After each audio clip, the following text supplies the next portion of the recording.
से विचार विमर्श कर सकते हैं। माननीय सदस्य श्री अख्तरुल ईमान अपना कटौती प्रस्ताव प्रस्तुत करें।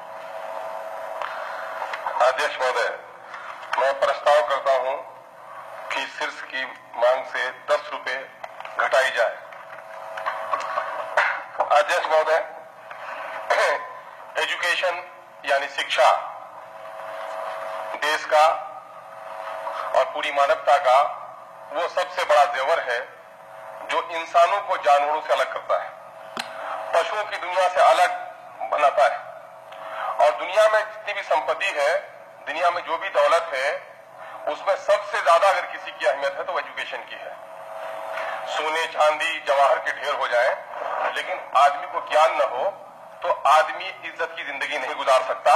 और झोपड़ियों में रहने वाला अगर ज्ञानी पुरुष हो तो महलों में रहने वालों से ज्यादा इज्जत की जिंदगी गुजार लेता है।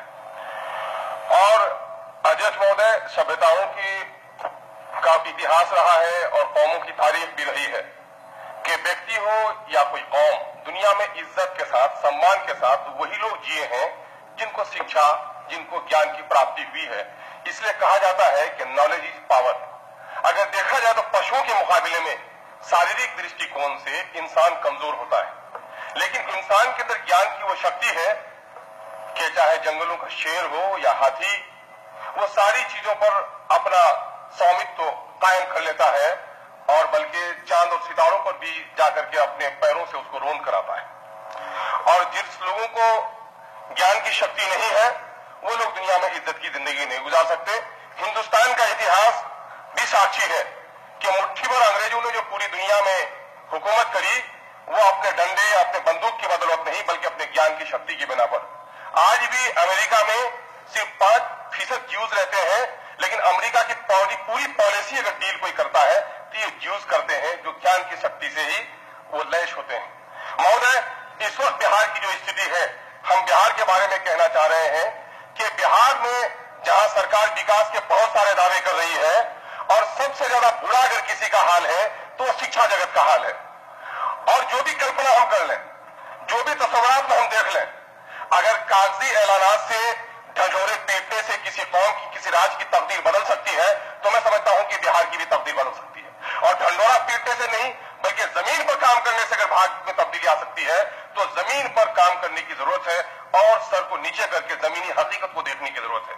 महोदय, शिक्षा में जितना भ्रष्टाचार व्याप्त है और शिक्षा में जितनी कमजोरियां हैं, ये सरकार भाग्यशाली सरकार है कि सर्व शिक्षा अभियान का एक बहुत बड़ी राशि केंद्र की तरफ से इनको मिली और उसके जरिए से काम करने का इनको मौका भी अच्छा मिला। लेकिन पिछले दिनों से जो शिक्षा में देखा जा रहा है, तो शिक्षा में खास करके सरकारी शिक्षा का, चाहे सर्व शिक्षा हो, प्राइमरी एजुकेशन का मामला हो, सेकेंडरी एजुकेशन का मामला हो, हायर एजुकेशन का मामला हो, सरकार तमाम तर मामले में विफल होकर रह गई है। सरकार ने अब तक यही समझा है कि शायद स्कूलों का भवन बना लेना और शिक्षक के नाम पर किसी कार्यकर्ता की बहाली कर देना, यही शायद शिक्षा का अर्थ है। तो मैं समझता हूं कि सरकार इस मामले में सफल है। वह नहीं, अगर शिक्षा का अर्थ है कि लोगों को ज्ञान देना, अच्छे क्वालिटी शिक्षकों की बहाली करना, लड़कों को तरक्की के रास्ता पे ले आना, तो मैं समझता हूं कि सरकार इन तमाम मामले में विफल होकर रह गई है। सर्व शिक्षा के पैसों का बंदरबाट हो रहा है। टीचरों की कैसी बहाली हुई है महोदय, वो आप देख रहे हैं। और आज भी टीचरों की जो बहाली हो रही है, टीएटीयू का जो एग्जाम लिया इन्होंने, इनके क्वेश्चन लीक कर गए। अब भी ये अच्छे टीचर बहाल नहीं कर सकते हैं, जिसके नतीजे में सबसे बड़ा नुकसान अगर बिहार का हो रहा है, तो मैं ये कहना चाहूंगा कि बिहार के जो दलित समुदाय के लोग हैं, जो एससी के लोग हैं, जो एसटी के लोग हैं, अल्पसंख्यक के लोग हैं, जो लोग अपनी गरीबी के कारण जो प्राइवेट स्कूलों में नहीं पढ़ सकते हैं, जिनके बच्चे सरकारी स्कूलों में निर्भर करते हैं, ऐसे लोगों के साथ, ऐसे 80 से 85% लोग, जो लोग नीचे गरीबी रेखा से नीचे जीते हैं, ऐसे लोगों के साथ सरकार समझिए एक बहुत बड़ा वो कर रही है, धोखे का काम कर रही है, फरेब का काम कर रही है। महोदय, आज क्या स्थिति है, आप देख लेंगे कि एजुकेशन का जो बुरा हाल है, सर्व शिक्षा का मकान कहीं भी उनके मापदंडों पर नहीं बन रहा है। जो ठेकेदार नहीं बल्कि शिक्षक बना रहा है, उसके पास कोई ड्राइंग नहीं है, उसके पास कोई एस्टीमेट की कॉपी नहीं है, मन चाहे तो बनाया जा रहा है।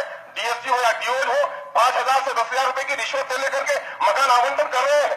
इन्होंने पिछले दिनों में अग्निशामक खरीदारी कराई बच्चों के लिए, और देखेंगे कि जो 1,500 रुपए में मिलता है, 5,000 में इनके लोगों ने खरीदा है। साइंस किट के नाम पर इन्होंने वही धोखा किया है कि जो 10,000 में मिल सकता है की राशि दी गई और मात्र 1 से 1,500 में उसने खरीदारी की है।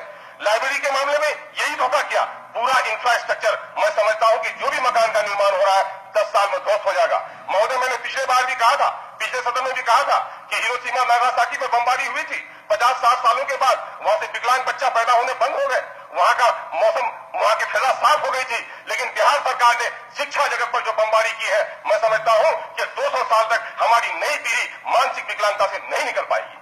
ये मामला सिर्फ मैं यूं ही नहीं कर रहा हूं, मेरे पास आंकड़े हैं, सरकार के आंकड़े हैं। सरकार ने जो इकोनॉमिक सर्वे की रिपोर्ट पेश की है वो भी मेरे सामने में है। असल की जो रिपोर्ट है, जिसको माननीय मुख्यमंत्री जी ने पिछले साल उनका विमोचन किया था, आज उसकी रिपोर्ट भी सामने में आ गई है कि पिछले दिनों से भी बिहार की शैक्षणिक दशा खराब होकर रह गई है। मामले आंकड़े बताते हैं महोदय कि 20 लाख फर्जी बच्चों का नामांकन हुआ इस राज्य में, जहां पर कहा जाता है कि 0% भी हम टॉलरेंस नहीं करेंगे करप्शन को, वहां 20 लाख बच्चों का फर्जी नामांकन हुआ है। मैं बच्चों को सजा देने की बात नहीं कहता हूं, किन लोगों ने नामांकन किया, ऐसे लोगों पर सरकार ने क्या कार्रवाई की है, सरकार को मामला सामने लाना चाहिए। ये 20 लाख तो फर्जी बच्चों का नामांकन हुआ है सिर्फ मिड डे मील को चुराने के लिए, सिर्फ पोशाक की चोरी करने के लिए, साइकिलों का मामला धंधा करने के लिए, और सरकार ने ऐसे लोगों पर अब तक कोई कार्रवाई नहीं की है। लगता है कि सरकार भी कहीं न कहीं इस किस्म के घोटाले में अपने आप को संलिप्त समझ रही है। महोदय, क्या है सूरत हाल, कैसे उठेंगे गरीब समाज के लोग? सोशलिस्ट लोगों ने हमेशा ये नारा दिया कि चाहे राजा का बेटा हो, चाहे मेहतर की संतान, सबको मिलेगा एक अवसर, एक समान। कहां से अवसर समान मिल सकेगा? मुझे लगता है कि सरकार ने शिक्षा जगत को चौपट करके समाज का वो दलित तबका, समाज का वो गरीब तबका, एससी का, एसटी का और समाज के गरीबी रेखा से नीचे रहने के वाले लोग ये कुर्सियों पर नहीं बैठ सके, ये मंत्री नहीं बन सके, ये अफसर नहीं बन सके, ये किराड़ी नहीं बन सके, ये सबके जूते साफ करे, इसी की स्थिति बनाकर रखती है। यही वजह है कि सरकारी स्कूलों का तमाम तरह एजुकेशन सिस्टम चौपट है। महोदय, प्राइमरी सेक्शन में क्या इनकी हैसियत है? असल 2011 की रिपोर्ट है महोदय कि क्लास 1 में 54% बच्चे ऐसे हैं जो पाठ पुस्तक का कुछ भी नहीं जानते। 30% बच्चों को अक्षर का ज्ञान नहीं है, 9% बच्चे ही शब्द का ज्ञान रखते हैं, 3% बच्चे अपनी पाठ पुस्तक को पढ़ सकते हैं। महोदय, क्लास 3 में 70% बच्चे ऐसे हैं जो वर्ग 1 की भी किताब नहीं पढ़ पाते हैं। 2010 में इसकी संख्या 56% थी, जो बढ़कर 70% हो गई है। ये सरकार कर रही है कि शिक्षा में विकास कर रहे हैं, शिक्षा में विनाश का सफर इनका जारी है। महोदय, वर्ग